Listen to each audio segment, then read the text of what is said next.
Breaking news for you. As if you thought the gravy train had hit the buffers. Well, it hasn't, ladies and gentlemen. More revelations from Keir Starmer. This morning he admits that he took £20,000 in donations from Lord Ali for accommodation for his 16-year-old son to study, in his words, peacefully for his GCSE exams. I presume this means that's part of the £20,000 that was racked up for using the apartment that Lord Ali has, £18 million apartment apparently, in Covent Garden, a penthouse. Now, previously they said they used that for meetings. Previously they said Keir Starmer worked there on the night of the election. Previously they said that this was a place that he used to use for planning meetings during the election campaign. Now he's saying it was for his son to study peacefully for his GCSEs. Well, I don't know how much peaceful studying he was doing while they're all having a party on election night. Really? Seriously? Starmer said somebody offered me accommodation. Somebody, you mean Lord Ali, offered me accommodation where we could do that, and I took it up, and it was the right thing to do. No, it wasn't. You get into power, after telling everyone you're going to be different, you get into power and it's like, oh no, well, we can take money from rich donors. They can't, but we can, because it's different. My son can go and break laws and go and hang out in my mate's £1 million penthouse to revise for his GCSEs. It's his GCSEs, he only gets one chance. No, mate, you get resits. What about everyone else's kids who don't have rich donors to go and live in penthouses for? He has proven himself to be completely out of touch. There's something brewing at the top of British politics, and it's not going away quietly. At the centre of it all is Prime Minister Keir Starmer, now facing a storm that feels less like scandal and more like reckoning. What started as a single question over a luxury flat spiralled into something much bigger. £20,000 sterling, 0 pence in unexplained accommodations, an £18 million sterling, 0 pence, penthouse owned by billionaire Lord Wahid Ali. Keir Starmer, this is for Gaza. You have paid and you will pay a high price for the role that you have played in enabling, encouraging, and covering for the catastrophe presently going on in occupied Palestine in the Gaza Strip. The issue isn't just the optics of elite generosity, it's what it represents: private money seeping into public office. While Starmer insists no taxpayer funds were involved, the public isn't asking who paid, they're asking why. Why would a billionaire bankroll a prime minister's personal expenses if there wasn't more at stake? That's the question shifting this story from controversy to crisis. Because if the answers lie behind closed doors, then Britain's democracy might be operating behind them too. It's the wrong thing to do, you plonker. And then he goes, it didn't cost the taxpayer a penny. Well, that's all right then. I mean, who on earth thinks it's okay to take money from a lord who's loaded in order to put your child in an apartment that he owns so that he can study peacefully? What influence does Lord Ali have on this government? I keep asking the question, I keep getting no answers. Let's talk to... Lord Wahid Ali isn't just a wealthy supporter with a generous heart. He's a political strategist, a media mogul, and, according to insiders, someone with deep, ongoing access to the Labour Party's inner workings. This isn't about a one-time donation. It's about long-term influence. Reports suggest Lord Ali has provided more than just a place to stay. He's allegedly offered direction, shaped messaging, and helped build Labour's campaign machine behind the scenes. And that's where the alarm bells really start ringing. Because this isn't just financial support, it's political co-piloting. While voters line up at polling stations, decisions that shape policy and strategy may be happening in luxury apartments, with no public oversight. Is now widely held in Britain to be screwing the entire country. That's what concerns me. And he is in an improper relationship with the gay Bangladeshi billionaire Lord Ali. That improper relationship is a financial one. Keir Starmer has accepted utterly inappropriate gifts and financial support from Lord Ali in the first instance without declaring it. This is a matter... George Galloway, once pushed to the political fringes, is now resonating with a growing audience by pointing out what many suspect but few say aloud: There's a growing gap between the people who vote and the people who call the shots. And if those shots are being called by unelected, then who's really in charge of the country? When pressure finally forced Keir Starmer to address the situation, his response didn't offer relief. It raised even more questions. Instead of providing transparency, he dodged the core issue by focusing on a technical defense. No taxpayer money was used, but the British public wasn't concerned about who paid, they were concerned about why someone paid and what they might have received in return. This wasn't a routine expense or a disclosed gift. It was a £20,000 sterling 0 pence arrangement involving one of the most expensive properties in London, owned by a billionaire with political clout. And the explanation, that it was simply to help Starmer's son study, rang hollow. Does Lord Ali have on this government? I keep asking the question, I keep getting no answers. Let's talk to Dave. The more the Prime Minister avoided giving direct answers, the more it looked like he had something to hide. Instead of stopping the political bleeding, his vague statements only deepened mistrust. And now the question isn't just about Lord Ali's flat.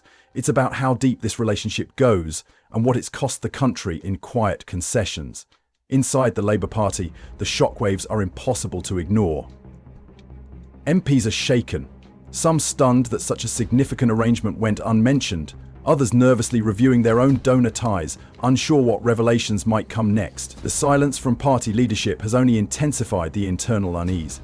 This is a movement that once sold itself as the clean break, a party of reform, transparency and accountability. But now that image is cracking. Grassroots activists who rallied behind promises of integrity are starting to feel duped. Even long-time supporters are beginning to ask hard questions. Of fact, he delayed as long as he could and then beyond that which was acceptable to the parliamentary authorities, the depth, and I mean real depth, of his financial relationship with Lord Ali. No British Prime Minister has ever allowed a billionaire to buy his clothes, buy his glasses, buy his wife's clothes, put him up in a multi-million-pound penthouse apartment in Soho in London. No British Prime Minister has ever had the kind of financial relationship with the billionaire Lord Ali that Keir Starmer has. Has Starmer simply become what he promised to replace? Is he just another carefully packaged politician, propped up by power brokers the public never voted for? The more he evades direct answers, the more it looks like the Labour Party is less about bold leadership and more about brand management. And in that vacuum, other voices are stepping in. Reform UK is gaining traction. Independents are breaking through, and the message is resonating. The public is done waiting for honesty. It's no longer about one luxury flat. Allegations suggest Lord Ali has embedded himself in the machinery of the Labour Party, guiding strategy, overseeing communications and shaping public image. Critics warn this goes well beyond financial support. This is about control. And here's the problem. Nobody voted for him. In a functioning democracy, unelected individuals should not have the power to steer policy or influence the national agenda. But that's exactly what many fear is happening. Galloway may be a controversial figure, but his warnings are resonating because they tap into something deeper. A growing belief that the lines between public service and private control have been quietly blurred across the country. Voters are beginning to ask the same uncomfortable question. If Lord Ali has this much access, what else has he influenced? Every recent decision from Starmer's government is now under the microscope. Policy shifts, cabinet reshuffles, campaign priorities, nothing feels neutral anymore. That sudden reversal on housing, some are wondering if it was based on polling data or a favour repaid. The diluted climate targets? People ask if they reflect public will or elite interests. Even internal party promotions are being second-guessed for signs of hidden strings. And Starmer's silence hasn't helped. In fact, it's made things worse. Every non-answer reinforces the idea that something is being hidden. The government's credibility is now bleeding out, not because of what was done, but because of how it's being handled. In cafes, group chats and community forums, one phrase keeps popping up. This doesn't feel like a mistake. it feels planned. And that's where trust starts to break. Quietly, then all at once. Across the country, voters are beginning to ask the same uncomfortable question. If Lord Ali has this much access, what else has he influenced? Every recent decision from Starmer's government is now under the microscope. Policy shifts, cabinet reshuffles, campaign priorities. Nothing feels neutral anymore. That sudden reversal on housing. Some are wondering if it was based on polling data or a favour repaid. The diluted climate targets? People ask if they reflect public will or elite interests. Even internal party promotions are being second-guessed for signs of hidden strings. And Starmer's silence hasn't helped. In fact, it's made things worse. Every non-answer reinforces the idea that something is being hidden. The government's credibility is now bleeding out, not because of what was done, but because of how it's being handled.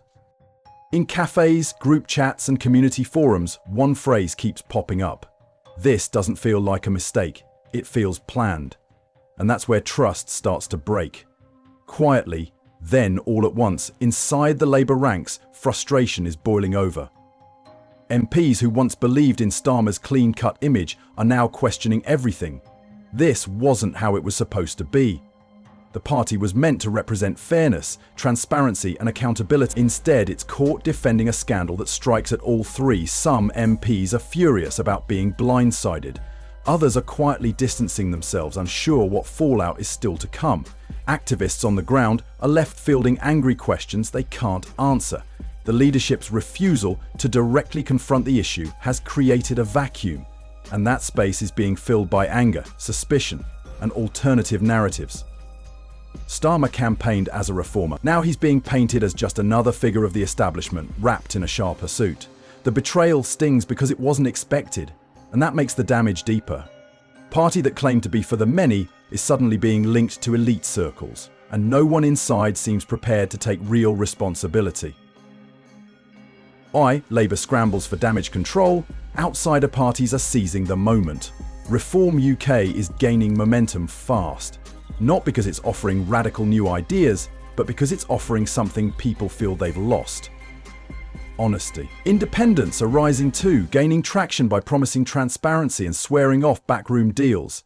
Even voters who once ignored party financing are now paying attention. The Starmer-Ali connection has made donor influence a kitchen table issue. People are starting to wonder who else might be pulling strings behind the scenes, not just in Labour but across Parliament. Galloway's voice, once dismissed, now cuts through with unsettling clarity. His message is resonating because it reflects what many already feel, that the system is rigged to serve the few while the rest are sold slogans. And every time Labour refuses to confront the allegations head-on, it confirms what critics have been saying all along. There's something to hide. What we're witnessing isn't just a personal scandal or a lapse in political judgment. It's a test of Britain's democratic foundations. The Starmer-Ali revelations have pulled back the curtain on how power operates in silence, how access is granted to the highest bidder, and how the public is left to piece together the truth from scattered headlines and vague statements. Keir Starmer's leadership was built on a promise to clean up politics, but when faced with a crisis demanding integrity, he offered deflection. When asked for transparency, he gave silence. And when pressed for answers, he hid behind legalities that only deepened public suspicion.